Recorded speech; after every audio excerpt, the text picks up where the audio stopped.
Hello everyone. तो आज बात करने वाले हैं खेसारी लाल यादव जी और मेघा श्री का एक बहुत ही बेहतरीन सॉन्ग के बारे में, जिसका पोस्टर आ चुका है और फुल वीडियो सॉन्ग का रिलीज डेट भी आ चुका है।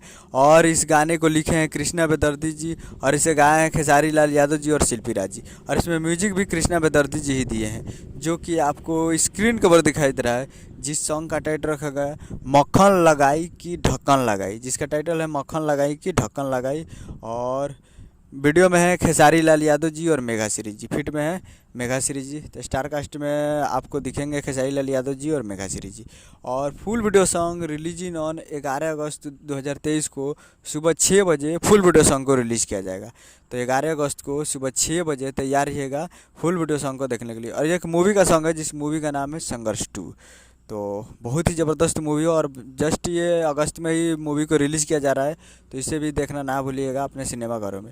तो जाइए और कल सुबह में इसको देखिए और प्यार दीजिए world wide records Bhojpuri YouTube channel पे। तो कल सुबह 6 बजे तैयार रहिएगा वर्ल्ड वाइड रिकॉर्ड्स पे। उम्मीद करूँगा वीडियो अच्छा लगा तो चैनल को सब्सक्राइब लाइक ऐसे लेटेस्ट न्यूज़ लाता है। मिलते हैं अगले वीडियो में। जय हिंद, जय भोजपुरी।